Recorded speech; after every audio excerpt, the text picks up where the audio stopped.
A very good morning to all of you. आज जो हम लोग टॉपिक यहाँ पर पढ़ने वाले हैं वो आपका टॉपिक है हेट्रोक्रोमेटिन और यूक्रोमेटिन, जो कि आपका जेनेटिक का ही बहुत इंपॉर्टेंट टॉपिक है और इसमें भी आपका बेसिक क्लियर होना चाहिए, तभी जा कर के आपको पैकेजिंग समझ में आएगी। हमने बात किया था कि इसके बाद जब ये यूक्रोमेटिन और हेट्रोक्रोमेटिन कंप्लीट हो जाएगा तब जा कर के हम लोग क्या पढ़ेंगे कि हिस्टोन की पैकेजिंग, मतलब जो पैकेजिंग हम लोग पढ़ रहे थे, क्रोमोसोम कैसे बना, क्रोमेटिन कैसे बना, वो हम लोग एक्चुअल में तब समझेंगे जब हम लोग हिस्टोन का पूरा पैकेजिंग पूरा देखेंगे कि कैसे वो पैक होता है। तो इसके जस्ट बाद जो हम लोग लेक्चर डालेंगे वो आपका होगा हिस्टोन के बारे में।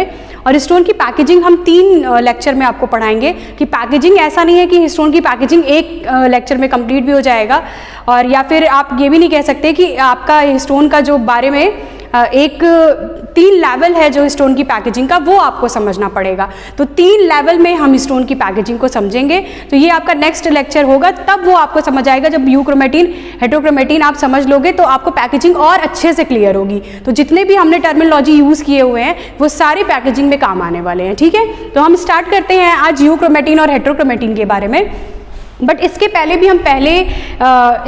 हम लोगों ने कई लेक्चर पढ़ लिया है। उस लेक्चर को अगर आपने नहीं देखा है तो प्लीज़ आप जाकर के उस लेक्चर को देखिए, और उसके बाद यहाँ पर आप इसको पढ़ेंगे तो आपको क्रोमेटिन या फिर आप क्रोमेटिन वाला ही लेक्चर पढ़ लीजिएगा जो वीडियो अपलोड किया गया है। उसके बाद अगर आप ये लेक्चर पढ़ेंगे तो आपको ये क्लियरली समझ में आएगा, क्योंकि यहाँ पर यूक्रोमेटिन और हेट्रोक्रोमेटिन वर्ड यूज़ किया जा रहा है। इसका मतलब यहाँ पर ये है कि ये जो टॉपिक है वो क्रोमेटिन से कुछ रिलेटेड है। ठीक है, तो जो क्रोमेटिन है वो 2 टाइप का होता है। अब ये यहाँ पर एक बार हम हल्का सा बता दे रहे हैं कि क्रोमेटिन क्या है। एक्चुअल में हमने बताया हुआ था कि जब लीनियर डीएनए अगर बात कर रहे हैं, अगर 2 स्टैंड है और दोनों स्टैंड क्या होंगे, एंटी पैरेलल होंगे, तो वो लीनियर स्टैंड है। उसको घुमा दिया तो वो हेलिकल हो गए, और थोड़ा सा घुमाया तो वहां पर क्या आएगा, बीड लाइक स्ट्रक्चर आएगा। और वो बीड लाइक स्ट्रक्चर क्या होगा, अगर डीएनए को हमने क्या किया, यहाँ पर बनाया हुआ है, अगर लीनियर डीएनए है, लीनियर डीएनए को किया तो हेलिकल डीएनए, और ये अगर यहाँ पर डीएनए से कौन बाइंड कर लिया, ये अगर डीएनए है और इस डीएनए से कौन बाइंड किया हुआ है, अगर हिस्टोन, क्योंकि डीएनए निगेटिवली चार्ज है, हिस्टोन एक प्रोटीन है जो कि पॉजिटिवली चार्ज अमीनो एसिड से मिलकर के बनी है, जो कि लाइसिन और आर्जिनिन है। वो हम लोग आगे बात करेंगे। तो हिस्टोन जो है जब डीएनए से बाइंड करती है तो क्या बनाती है, न्यूक्लियोसोम बनाती है। ठीक है, न्यूक्लियोसोम बनाती है। तो ये जो स्ट्रक्चर है जहां पर आपका डीएनए हिस्टोन से बाइंड कर रहा है, और डीएनए हिस्टोन से बाइंड करने के बाद जो स्ट्रक्चर बना रहा है न्यूक्लियोसोम, इसी फेज को हम क्या कहते हैं, क्रोमेटिन।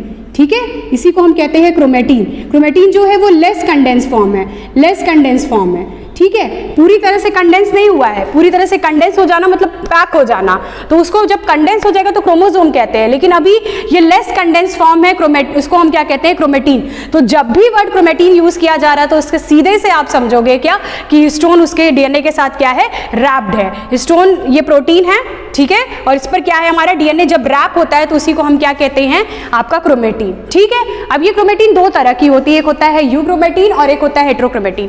क्योंकि ये जो कंडेंस्ड फॉर्म है, ये कंडेंस्ड फॉर्म, हम लोगों ने एक बात और किया था कि जो क्रोमेटिन है वो हमें कहाँ, मतलब अगर सेल साइकिल की हम बात करें तो सेल साइकिल के किस किस फेज में हमें क्रोमेटिन देखने को मिलता है। तो हम लोगों ने बताया था कि G1 से लेके SG2 और प्रोफेज तक, एम फेज के प्रोफेज तक हमें क्या मिलेगा, क्रोमेटिन फॉर्म में ही चीजें देखने को मिलेंगी। हाँ, ये G1 और S और G2 जो है वो क्या है, एक इंटरफेज है। तो इंटरफेज में आपको क्लियरली क्या दिखेगा, आपका लेस कंडेंस फॉर्म दिखेगा। लेकिन अगर हाईली कंडेंस, थोड़ा सा क्रोमेटिन और कंडेंस हो जाए तो वो किस फेज में देखने को मिलेगा, एम फेज के प्रो फेज में देखने को मिलेगा। तो ये अभी आपको समझ आएगा। अब यहाँ एक क्वेश्चन आता है कि चलो ठीक है, हम लोगों ने समझ लिया कि क्रोमेटिन है, क्रोमेटिन के 2 पार्ट हैं, हेट्रो और यू, और ये जो पार्ट 2 किए गए हैं वो किस बेसिस पे किया गया है कि कहाँ पर कंडेंसेशन बहुत ज़्यादा है, कहाँ पर कंडेंस फॉर्म बहुत ज़्यादा है और कहाँ पर कंडेंस फॉर्म लेस है। तो क्रोमेटिन का मतलब यही है कि जो कंडेंस फॉर्म है वो क्या है, उसी को आप क्रोमेटिन कह रहे हो। तो यहाँ पर ये समझना है कि कंडेंसेशन भी 2 तरह का है, एक बहुत ज़्यादा कॉम्प्लेक्स कंडेंसेशन है, एक लाइट कंडेंस फॉर्म है। तो हमें यहाँ समझना है कि कहाँ पर लेस कंडेंस फॉर्म है और उसको हम क्या कहते हैं, और कहाँ पर कंडेंस फॉर्म बहुत ज़्यादा है और उसको हम क्या कहते हैं। तो लेस कंडेंस फॉर्म को हम लोग यूक्रोमेटिन कहते हैं और मोर कंडेंस फॉर्म को हम क्या कहते हैं, हेट्रोक्रोमेटिन। तो देखा जाए तो इंटरफेज में आपको कौन सा फेज देखने को मिलता है, यूक्रोमेटिन देखने को मिलता है। ठीक है, यहाँ पर लिखा हुआ है कि जब भी आप यूक्रोमेटिन और हेटेरोक्रोमेटिन की बात करेंगे तो इससे पहले आपको ये समझना पड़ेगा कि ये क्रोमेटिन तक, जहाँ तक हमने यहाँ लीनियर से हम हेलिकल पहुँचे, हेलिकल से हम कहाँ पहुँचे, आपका बीड लाइक स्ट्रक्चर इसको कहते हैं। क्योंकि अगर छोटे से बच्चे को आप देखते हैं तो दो आपने अगर स्ट्रेट बाल लिया उनका और उसको घुमा दिया तो लीनियर डीएनए था पहले, और उसको घुमा दिया तो वो क्या हो गया, हेलिकल। और हेलिकल से क्या हो गया, अगर उसमें छोटे छोटे बीड्स लगा दिए तो वो क्या हो गया आपका क्रोमेटिन।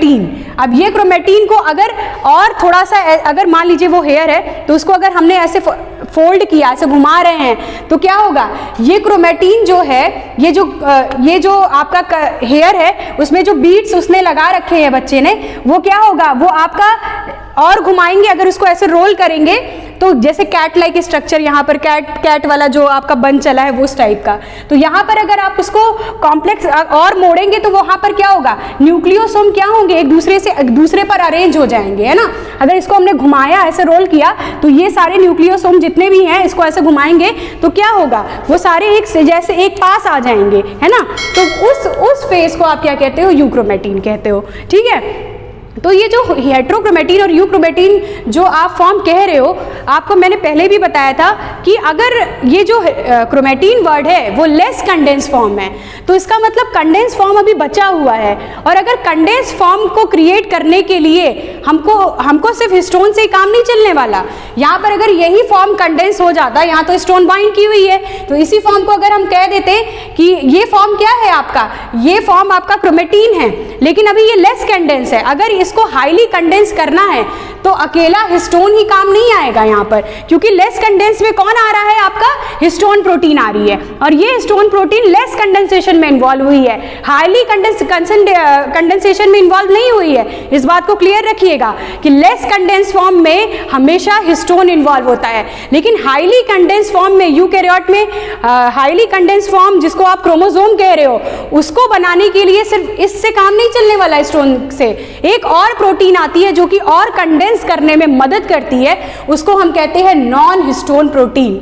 मतलब हिस्टोन प्रोटीन सिर्फ क्रोमेटिन में को बनाने में इन्वॉल्व है, non histone protein chromosome form करने में इन्वॉल्व होगी, ठीक है। तो कॉम्पैक्ट फॉर्म बनाने के लिए सिर्फ हिस्टोन नहीं, हिस्टोन के साथ साथ नॉन हिस्टोन प्रोटीन्स भी इन्वॉल्व होती हैं, और ये नॉन हिस्टोन प्रोटीन ही हेल्प करती हैं पूरी कंप्लीट कंडेंसेशन में। तो यहाँ पर जो ये non histone protein, non histone chromosomal protein है, इसका आपका दो टाइप होता है जिसमें आप यूक्रोमेटिन और हेटेरोक्रोमेटिन पढ़ते हो, ठीक है। तो ये यूक्रोमेटिन जो है वो आपका क्या है, ये लेस कंडेंस फॉर्म है, ठीक है। ये लेस कंडेंस फॉर्म है। जैसे मान लीजिए लीनियर डीएनए है, अभी ये जो समझे हो आप, यही चीज को यहाँ दिखाया गया है। मान लेते हैं हम लोगों ने यहाँ तक पढ़ा कि ये क्रोमेटिन है, लेकिन अब अगर आपने इसको फोल्ड कर दिया तो 6 न्यूक्लियोसोम क्या हो जाते हैं, अरेंज हो जाते हैं। जब बीट्स को आपने बच्चे को रोल किया तो 6 न्यूक्लियोसोम क्या हो गए, अरेंज हो गए, और ये 6 न्यूक्लियोसोम जब अरेंज हो जाते हैं, हम लोगों ने पढ़ा था, उसी फेज को आप क्या कहते हो, यूक्रोमेटिन कहते हो, ठीक है। क्योंकि यहाँ पर ये जो डीएनए, ये जो न्यूक्लियोसोम, ये क्या है आपका हिस्टोन, और ये क्या है आपका डीएनए। तो ये डीएनए जो है वो एक दूसरे, यहाँ पर जो दिख रहा है, यहाँ पर पैकेजिंग हो रही है, लेकिन ये पैकेजिंग इतनी क्लियरली आपको दिख रही है, ये लेस कंडेंस फॉर्म है। तो ये आपका किस प्रोटीन की वजह से होता है, सोनोलॉइड्स प्रोटीन्स होती हैं। इस जहाँ पर 6 न्यूक्लियोसोम अरेंज होते हैं उसको हम सोनोलॉइड मॉडल कहते हैं, क्योंकि यहाँ पर सोनोलॉइड्स प्रोटीन्स इन्वॉल्व होती हैं, और उसका डायमीटर कितना हो जाता है, 300 नैनोमीटर। मतलब यूक्रोमेटिन में फिर भी हमें डीएनए और न्यूक्लियोसोम क्लियरली दिख रहा है ना, पैकेजिंग हुई है, बट इतना भी कंडेंसेशन नहीं है। ये यहाँ पर दिखा, लेकिन अभी भी ये कंडेंसेशन, उतना कंडेंसेशन नहीं है। अभी आपने बच्चे के हेयर को ऐसे रोल करना शुरू किया है, कंडेंसेशन स्टार्ट हुआ है, तो उस फेज को आप क्या बोलते हो, यूक्रोमेटिन, जहां पर लेस कंडेंस फॉर्म आपको देखने को मिलता है, और ये फॉर्म आपको इंटरफेज में दिखता है, ठीक है। जब इसकी स्टेनिंग करोगे तो स्टेनिंग के टाइम पर क्या ये आपको स्टेनिंग कौन सा देगा, लाइट स्टेन देगा, ठीक है। और यहां पर अगर हम बात करें, अब आप इमेजिन करिए कि अगर हम इस न्यूक्लियोसोम को, जैसे मान लेते हैं ये 6 न्यूक्लियोसोम है, 1 2 3 4 5 6, तो यहाँ पर हिस्टोन इस पर रैप होता है, तो यहाँ रैपिंग होकर के यहाँ पर क्या हो रहा है, ये हम लोग आगे भी चल के पढ़ेंगे, तो ये रैप पूरा क्लियरली यहाँ पर फिर भी आपको हिस्टोन दिख रहा है, ठीक है, और डीएनए भी दिख रहा है। लेकिन अगर हम हेट्रोक्रोमेटिन के केस में देखें तो यहाँ एक न्यूक्लियोसोम 2 3 4 5 6, तो मान लेते हैं ये 1 है तो यहाँ 2 है, ये 3 है तो ये 4 है, तो यहाँ पर अगर हिस्टोन रैप कर रहा है तो 2 के पास जाएगा, 2 से 3 के पास जाएगा, 3 से 4 के पास जाएगा, 5 के पास जाएगा, 6 के पास जाएगा। तो ये आपको किस तरह का स्ट्रक्चर देखने को मिल रहा है, जिगजैग देखने को मिल रहा है। यहाँ पर हिस्टोन इस तरह से जिगजैग मोशन में क्या होती है, अरेंज होती है। यहाँ पर भी न्यूक्लियोसोम का अरेंजमेंट है, पर ये लाइन बाय लाइन अरेंजमेंट देखने को मिल रहा है, तब आप उसको सोनोलॉइड प्रोटीन्स के वजह से, और इसको हम कहते हैं सोनोलॉइड मॉडल।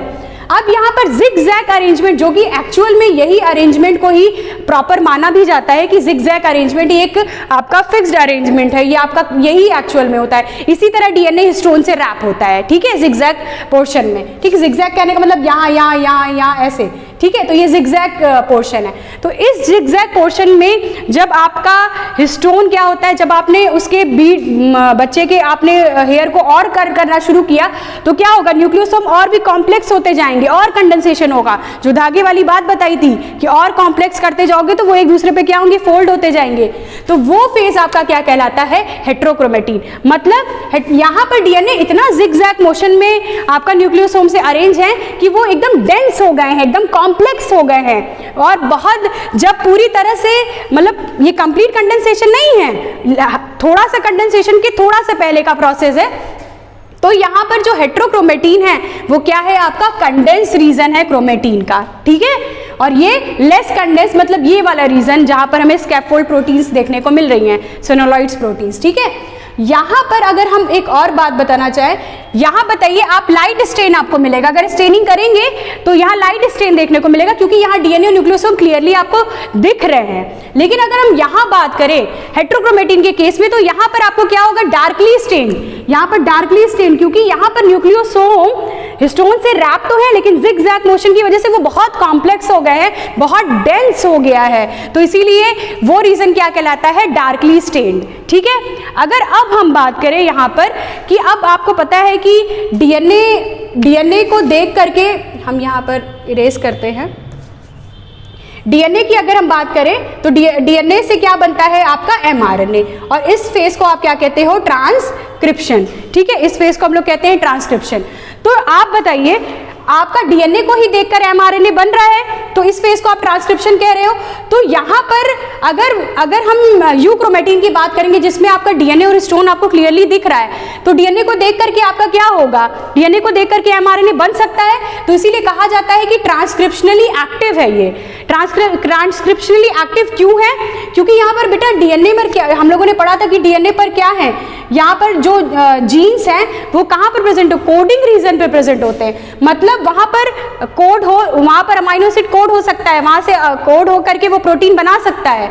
तो इसीलिए कहा जाता है कि जहां पर ज्यादा जीन्स प्रेजेंट होते हैं और ज्यादा वो जीन एक्टिव होकर के क्या बनाएंगे, अमाइनो एसिड क्या बनाएगा, प्रोटीन। तो वो रीजन क्या होंगे, जहां पर मोर प्रोटीन कोड हो सकते हैं या फिर जीन कोड हो सकते हैं, देखा जा सकता है, वो रीजन क्या होगा, ट्रांसक्रिप्शनली एक्टिव होगा, क्योंकि हमने वहां डीएनए से क्या बना लिया है, एमआरएनए बना लिया है, और एमआरएनए जाकर के प्रोटीन्स बनाएंगी। तो इसीलिए हम कहते हैं कि यूक्रोमेटिन, जहां पर हमें क्लियर दिख रहा है, अभी भी हमें क्लियरली दिख रहा है कि डीएनए न्यूक्लियोसोम से रैप किया है, तो उस फेज को हम क्या कहते हैं, ट्रांसक्रिप्शनली एक्टिव रीजन, ठीक है। ये ओपन रीजन है, ठीक है, ये ओपन रीजन, तो थोड़ा सा दिख रहा है यहाँ पर आपको, ये रीजन देखिए, अगर ये न्यूक्लियोसोम है तो ये न्यूक्लियोसोम से रैप करता हुआ डीएनए यहाँ पर बाइंड किया है, फिर यहाँ पर, तो ये रीजन आपका क्या हो रहा है, क्लियरली आपको दिख रहा है डीएनए और हिस्टोन, ठीक है। तो यहाँ पर ये बात का, अब अगर हम बात करें ये अगर हम हेट्रोक्रोमेटिन की, तो यहाँ पर बहुत कॉम्प्लेक्स है जिगजैग की वजह से, तो ये क्या होते हैं, यहाँ पर ट्रांसक्रिप्शन हो ही नहीं पाता, यहाँ पर एमआरएनए बन ही नहीं पाता, तो ये रीजन क्या होता है, ट्रांसक्रिप्शनली साइलेंट, यहाँ पर आपका बहुत कम जीन्स ही क्या होते हैं, एक्टिव हो पाते हैं और वो आपका कोड हो पाते हैं। अब दूसरी बात करेंगे, जहां पर ओपन रीजन है वहां पर हम क्या करते हैं, इजिली फॉस्फोराइलेशन, मतलब फॉस्फेट ग्रुप का एडिशन करा सकते हैं, मिथाइलेशन एसिटाइलेशन मतलब मेथिल ग्रुप का एडिशन करा सकते हैं, एसिटाइलेशन मतलब एसिटिल ग्रुप का एडिशन करा सकते हैं। लेकिन जहां पर ये सब बहुत कॉम्प्लेक्स रीजन है हेट्रोक्रोमेटिन, वहां तो हम कुछ करा ही नहीं सकते, तो वो डी एसिटाइलेशन है, डी मिथाइलेशन वहां पर होगा। ठीक है, अब यहाँ पर बात किया गया replication take place at the early S phase. कहाँ पर होता है? अर्ली एस फेज में होता है। ठीक है, और ये बहुत कम टाइम में हो जाता है। ठीक, लेकिन हेट्रोक्रोमेटिन के केस में रेप्लिकेशन लेट फेज में होता है। ठीक है, लेट फेज में हम लोग देखने को मिलता है, और यही आपका एक्चुअल में हेट्रोक्रोमेटिन जो कि कंडेंस फॉर्म है एक तरह से, जो कि आपको प्रो फेज में, एक्चुअल में एम फेज के प्रो फेज में जो क्रोमेटिन आपको देखने को मिलता है वो एक्चुअल में हेट्रोक्रोमेटिन ही होता है। ठीक है, और जो आपको लेस कंडेंस फॉर्म देखने को मिल रहा है जो कि इंटरफेज में G1S G2 में देखने को मिल रहा है, वो एक्चुअल में आपका कौन सा होता है? यूक्रोमेटिन होता है। ठीक है, तो यहाँ पर एक और बात यहाँ पर हम आपको समझाना चाहेंगे, अभी आपको क्लियरली यहाँ पर पता चल जाएगा कि ये, इसको इरेज कर देते हैं। ठीक है, अगर हमसे कोई बोले कि क्रोमोसोम का, अभी हम लोग बात करेंगे कि हेट्रोक्रोमेटिन अभी यहाँ फिनिश नहीं हुआ, अभी आपको पता चला कि हेट्रोक्रोमेटिन है क्या। अब हम लोग पढ़ेंगे कि हेट्रोक्रोमेटिन के कितने टाइप होते हैं, तो 2 टाइप के आपको हेट्रोक्रोमेटिन देखने को मिलेंगे जो भी हम आपको बताते हैं। ठीक है, तो आप लोग उसके बारे में हम लोग यहाँ पर क्या करेंगे? डिस्कस करेंगे। ठीक है, अब हम लोग जो यहाँ पर बोल रहे हैं कि हेट्रोक्रोमेटिन के क्या होते हैं? 2 टाइप होते हैं। हेट्रोक्रोमेटिन पढ़ के फिनिश नहीं करना है, हेट्रोक्रोमेटिन के भी 2 टाइप होते हैं। कंडेंसेशन तो हो रहा है, condense form, less condense form को हम लोग क्रोमेटिन कह रहे थे, फिर पता चला कि क्रोमेटिन के भी क्या है? 2 टाइप हैं। कौन कौन से? एक यूक्रोमेटिन और एक हेट्रोक्रोमेटिन। तो यूक्रोमेटिन का पता चला कि वो जो थोड़ा सा लेस, अभी जो कंडेंसेशन स्टार्ट हुआ है, जो लेस कंडेंस फॉर्म एक्चुअल में हम बोल रहे हैं, वही क्या है? हमारा यूक्रोमेटिन। ठीक है, अब जब थोड़ा सा कंडेंसेशन और बढ़ाएंगे तो वो क्या हो जाएगा? हमारा हेट्रोक्रोमेटिन हो जाएगा। ठीक है, तो यहाँ पर अब हेट्रोक्रोमेटिन जो है वो 2 तरह के होते हैं, मतलब जो हम बोल रहे हैं कि हेट्रोक्रोमेटिन मोर कंडेंस फॉर्म है या फिर बहुत डार्कली स्टेन्ड है, ट्रांसक्रिप्शनली इनएक्टिव है। अब यहाँ क्वेश्चन आता है कि 2 तरह के जो हेट्रोक्रोमेटिन हैं, जो कि क्या है आपके? कॉन्स्टिट्यूटिव हेट्रोक्रोमेटिन और एक फैकल्टेटिव हेट्रोक्रोमेटिन। तो अब क्वेश्चन आता है कि ये दोनों में से कौन सा वाला हेट्रोक्रोमेटिन को ही की हम बात कर रहे हैं? ठीक है, मतलब हम कौन से हेट्रोक्रोमेटिन की बात कर रहे हैं कि वो कंडेंस है, ट्रांसक्रिप्शनली इनएक्टिव है। ठीक है, तो एक्चुअल में जो हम लोग वहां पर बात किए हुए थे कि जो हेट्रोक्रोमेटिन है वो रीजन क्या है आपका? बहुत ही कॉम्प्लेक्स है, मतलब हिस्टोन वहां पर क्या है?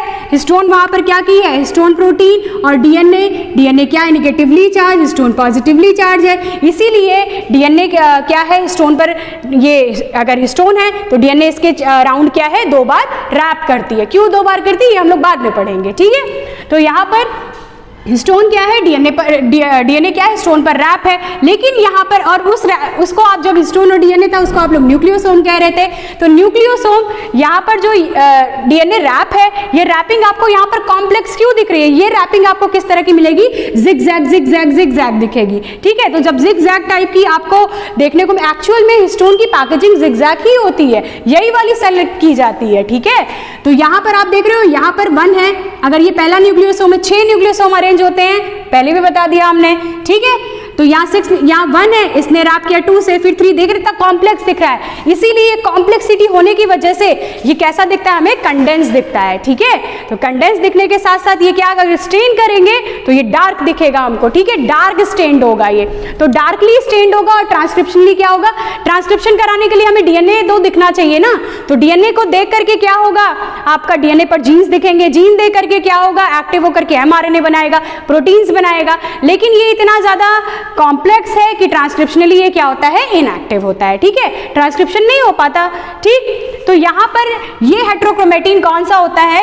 एक्चुअल में जो कॉन्स्टिट्यूटिव हेट्रोक्रोमेटिन है वही आपका क्या है? कंडेंस हेट्रोक्रोमेटिन वाली जो बात कर रहे हो वो यही है। ठीक है, कॉन्स्टिट्यूटिव वाला। और ये थ्रू आउट, जब तक सेल साइकिल के टाइम पे, चाहे डेवलपमेंट के टाइम पर, ये अपना कंडेंस फॉर्म को ही मेंटेन किया रहता है, चेंज नहीं होता है। ठीक है, तो यहाँ लिखा है remain conserve through the cell cycle and development. Development के टाइम पे, सेल साइकिल के टाइम पे, ये पूरे टाइम पे क्या रहेगा? कंडेंस फॉर्म में ही रहेगा, मतलब ट्रांसक्रिप्शनली इनएक्टिव फॉर्म में रहेगा। मतलब इसका क्या है? ट्रांसक्रिप्शनली इनएक्टिव रहेगा। दूसरी बात कि यहाँ पर हम लोगों ने वहाँ बात किया था कि हेट्रोक्रोमेटिन हमें किस फेज में देखने को मिलता है, एस फेज में तो देखने को मिलता है, ठीक है, लेकिन एस फेज के लेट या अर्ली, अर्ली में तो यूक्रोमेटिन मिल रहा था, ठीक है, लेट में कौन दिखेगा आपका, हेट्रोक्रोमेटिन, ठीक है। और दूसरी एक सबसे बड़ी चीज कि ये जो कॉन्स्टिट्यूटिव हेट्रोक्रोमेटिन है उसका फंक्शन क्या है, उसका फंक्शन अगर हम लोग बात करें तो उसका फंक्शन है आपको क्रोमोसोम का स्ट्रक्चर प्रोवाइड करना, ठीक है। ये क्या करता है, क्रोमोसोम को एक पर्टिकुलर स्ट्रक्चर प्रोवाइड करने में मदद करता है, और वो कैसे, वो अभी हम आपको बताएंगे, ठीक है। तो यहाँ पर आपको ये क्लियर हो गया होगा कि कॉन्स्टिट्यूटिव हेट्रोक्रोमेटिन क्या है। अब अगर हम फैकल्टेटिव की बात करेंगे तो फैकल्टेटिव में क्या होता है, यूक्रोमेटिन को किस में कन्वर्ट कर दिया जाता है, हेट्रोक्रोमेटिन में, और इसका एग्जाम्पल है आपका बार बॉडी, ठीक है, जिसके बारे में आपको बहुत डिटेल नहीं पढ़ना है। अब एक और आखिरी चीज हम बताना चाहेंगे आपको यहाँ पर कि जब भी हम बात करते हैं क्रोमोसोम की, ठीक है, तो हम नॉर्मली क्रोमोसोम ऐसे बना लेते हैं, ठीक है, नॉर्मली हम लोग क्रोमोसोम ऐसे बना लेते हैं, लेकिन हमें ये पता होना चाहिए कि अगर ये क्रोमोसोम का डार्क रीजन है, अगर ये डार्क है तो ये क्या होगा, हेट्रोक्रोमेटिन, ठीक है, और अगर ये डार्क है, ये सभी डार्क है, ठीक, तो ये डार्क रीजन क्या कहलाएगा आपका, हेट्रोक्रोमेटिन। लेकिन लाइट जो ये बच गया, ये बचा हुआ पार्ट क्या है आपका, ये आपका क्या है, यूक्रोमेटिन, ठीक है, ये यूक्रोमेटिन है, तो ये आप दिमाग में रखिएगा। दूसरी चीज एक और इंपॉर्टेंट, एक्चुअल में क्रोमोसोम का ऐसा स्ट्रक्चर नहीं होता, क्रोमोसोम का जो हेट्रोक्रोमेटिन वाला पार्ट है, जो हेट्रोक्रोमेटिन है वो क्या होगा, वो आपका स्मॉल साइज का होता है, ठीक है, और यूक्रोमेटिन वाला पार्ट जो है, यूक्रोमेटिन वाला पार्ट वो क्या होगा, लार्ज होगा। तो अब ये क्वेश्चन आता है कि क्रोमोसोम का हमें ये पता है कि नॉर्मली अगर हम क्रोमोसोम की बात करें तो ये हमारा क्या है, सेंट्रोमियर है, और ये क्या है हमारा, ये हमारी सिस्टर क्रोमैटिड्स है, ठीक है, सिस्टर क्रोमैटिड, ये हम लोग पढ़ चुके हैं। तो ये जो क्रोमोसोम का जो एंड पार्ट होता है, ये एंड पार्ट, इसको हम लोग क्या कहते हैं, टीलोमियर, ठीक है, टीलोमियर पे एक अलग से हम आपको वीडियो बनाएंगे, ठीक है, सेंट्रोमियर, टीलोमियर, तो ये आप, और इसी के जस्ट यहाँ पर अगर हम बात करेंगे तो एक टर्म आता है सैटेलाइट डीएनए, तो इसके हम बारे में अलग से बात करेंगे। तो अब यहाँ क्वेश्चन आता है कि क्रोमोसोम का आपको पता चल गया कि जो पार्ट डेंस था हेट्रोक्रोमेटिन, वो आपका किस तरह का होगा, स्मॉल साइज का, स्मॉल मतलब आपको देखने को मिलेगा, और जो यूक्रोमेटिन वाला पार्ट होगा वो आपको लार्ज देखने को मिलेगा। तो इसको अगर हम ड्रॉ करें तो एक्चुअल में स्मॉल वाला पार्ट क्या है, टीलोमियर वाला पार्ट क्या होता है, हेट्रोक्रोमेटिन, सेंट्रोमियर वाला क्या बनाता है, हेट्रोक्रोमेटिन, हेट्रोक्रोमेटिन से मिलके बना है, ठीक है, और बाकी जो ये बच जा रहा है वो आपका क्या है, यूक्रोमेटिन। तो याद रखिएगा, ये सब पूछा जाता है कि टीलोमेरिक पार्ट जो है वो क्या है, टीलोमेरिक पार्ट जो है वो आपका क्या है, आपका हेट्रोक्रोमेटिन बनाता है, और सेंट्रोमियर भी आपका हेट्रोक्रोमेटिन बनाता है। तो अगर हम यहाँ स्ट्रक्चर ड्रॉ करना चाहें तो कैसा दिखेगा, अभी हमने बोला कि हेट्रोक्रोमेटिन स्मॉल होगा तो स्मॉल रीजन, तो स्मॉल स्मॉल स्मॉल, अब क्या होगा, यूक्रोमेटिन आ रहा है लार्ज, ठीक है, लार्ज। अब फिर से सेंट्रोमियर की तरफ बढ़ रहे हैं, स्मॉल स्मॉल स्मॉल, क्योंकि सेंट्रोमियर भी हेट्रोक्रोमेटिन वाला पार्ट है, फिर से क्या हो जाएगा, लार्ज, फिर टीलोमियर आएगा क्योंकि एंड पार्ट है। टीलोमियर का मतलब, टीलो का मतलब होता है एंड, ठीक है, हमेशा याद रखिएगा किनारा, तो किनारे पे जो आपका प्रेजेंट होगा, किनारे पर ये जो क्रोमोसोम का एंड पार्ट है उसी को आप क्या कहते हो, टीलोमियर कहते हो। और ये टीलोमियर के पास एक रीजन जीसी रिच रीजन होता है, ये भी क्वेश्चन आ चुका है एंट्रेंस में, जीसी रिच रीजन वहां पर होता है, ठीक है।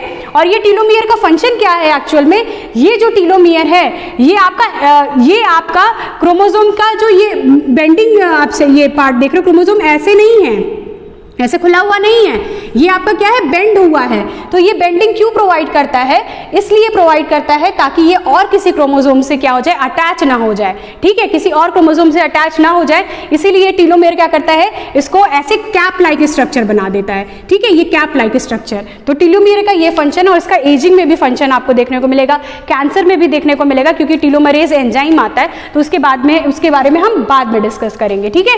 अब यहाँ पर आते फिर से, फिर आप बताइए ये क्या होगा, स्मॉल रीजन, फिर लार्ज, ठीक है, फिर स्मॉल, ठीक, फिर लार्ज, फिर स्मॉल। तो आपको ये क्लियर हो गया, क्योंकि ये वाला रीजन आपका क्या है, टीलोमियर, और ये क्या है, सेंट्रोमियर। तो एक्चुअल में ऐसा होता है, और ये हेट्रोक्रोमेटिन है, ठीक है, और ये बीच का जो ये रीजन आपको दिख रहा है वो आपका क्या है, यूक्रोमेटिन है। तो हम कभी आपको बताएंगे कि टीलोमियर क्या होता है, सेंट्रोमियर क्या होता है, क्रोमोसोम के और टाइप क्या होते हैं, उसके बारे में हम लोग नेक्स्ट लेक्चर में थोड़ा डिस्कस करके तभी हम आपको बताएंगे, ठीक है। टीलो का मतलब हमेशा याद रखेंगे इंड से होगा, तो इंड पर क्रोमोसोम का जो कैप लाइक स्ट्रक्चर प्रोवाइड कर रहा है वो किसकी वजह से होता है, टीलोमियर की वजह से होता है। और ये टीलोमियर के पास कौन सा सीक्वेंस ज्यादा प्रेजेंट होता है, ये होता है जीसी रिच रीजन, ठीक है। तो यहाँ पर हम लोग इसकी बात यहाँ पर अब हम लोग खत्म करते हैं इस टॉपिक को, और इसके बाद हम लोग आपको बताएंगे कुछ और चीजें। तो उसके बाद आपका हिस्टोन को हम डिस्कस करना शुरू करेंगे कि एक्चुअल में पैकेजिंग कैसे होती है, ठीक है। तो आप लोगों को अच्छा लगा हो या कोई कंफ्यूजन हो या फिर कोई और टॉपिक आपको अगर पढ़ना हो तो प्लीज इस चैनल को सब्सक्राइब करें, और जब भी आपको कोई टॉपिक पढ़ना हो तो आप हमें कमेंट बॉक्स में बता सकते हैं कि आपको और क्या पढ़ना है, और अगर अच्छा लगे तो प्लीज लाइक करिए, सब्सक्राइब करिए। Thank you so much.